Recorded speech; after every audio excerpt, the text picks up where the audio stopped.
All right, so for the enlightened people, let's clarify some common misunderstandings you've been educated. That way you can think a little bit more freely. Straight lines in the universe don't exist.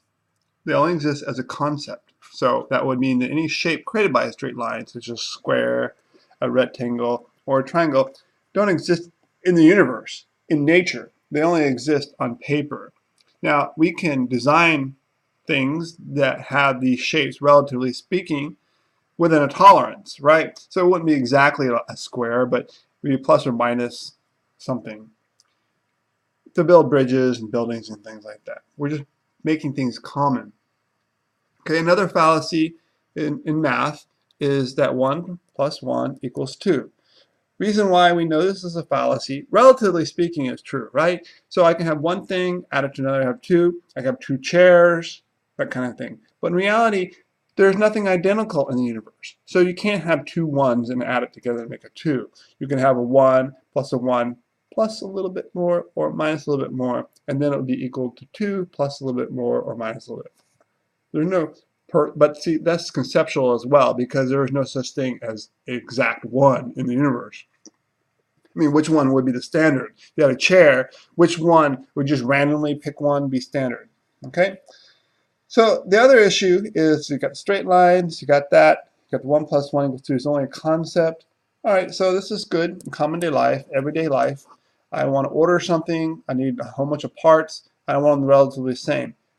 Plus or minus a degree of difference. That difference is called a tolerance. You make a car door shut, and then you get the little line between the door. You don't want the space or the gap between there to be only between 1 or 2 millimeters. Any more than that is out of tolerance, not acceptable. If it's within it, it's within tolerance and it is acceptable. This kind of engineering term. All right. Now that you understand the basic flaw of mathematics, you understand why mathematics can't be used to describe the universe, which is what they're using. This is why unique principle cannot be found, because math can't perceive the universe. Math is on level 4 human judgment, and using math to try to explain the universe is like the pharmaceutical company trying to come up with a drug that can solve all the world's ills. They act like if they can't come up with it, it means there's no cure. And they act like if they can't describe the universe using mathematics, then nobody else could, right? But maybe because mathematics can't understand paradoxes. If you've seen my other video, Universe Explained, you understand that actual nature of the universe is a paradox, and mathematics can't explain it. This is the closest thing that mathematics has to explaining the universe, the symbol of infinity. Large becomes small, small becomes large. And it goes on and on and on. So, the greater detail explaining the flaw of math is if I'm standing here and I want to go to there and I go at a little bit of an angle, I'm going to get there. If I go a little bit off a little bit, I'll probably get there too, just a little bit off. No big deal. But in the universe, this is a planet and this is a star and it's 1,000,000,000,000 miles. Well, there's a lot of room for error. Even the tiniest little bit of error, you're going to be halfway across the other side of the galaxy. Even though at the origin point, you were just a little bit off. So mathematics is off big time.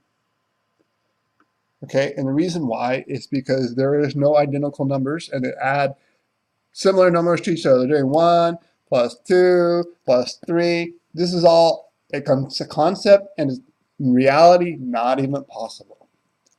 How do you judge that this is 2 what? And are they the standard for whatever it is that there's 2 of them in? What if there's a third one of this?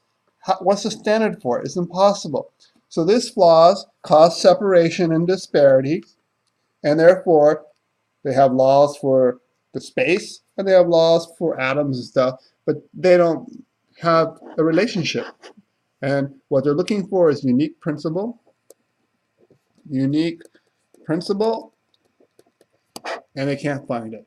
Now, I appreciate mathematicians. They're really great at building bridges and designing buildings and coming up with interesting answers to a lot of interesting questions.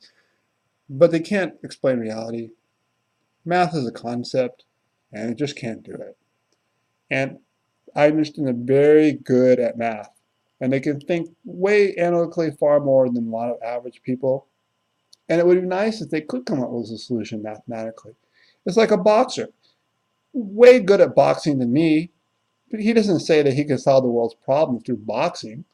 Because he's so good at boxing, it would be nice to think that he could. Or musicians. There's some really great musicians out there. And it's a great tendency to think we could solve all the world's problems and bring peace with just the right song. And sometimes something comes along and makes us think maybe it's possible, but it's just not. So the reality is math is wonderful, but out of the 7 levels of judgment of mankind, it's at level 4. And it's missing this, and the universe can only be understood completely from level 7. So now that you're enlightened, I will make sense to you. If you're not enlightened, then you can go ahead and try to explain the world mathematically, or try to understand a mathematician who explains the world to you mathematically. Good luck there. All right. You have a nice day, and if you have any questions, just comment it on the website when you see this video. Thank you.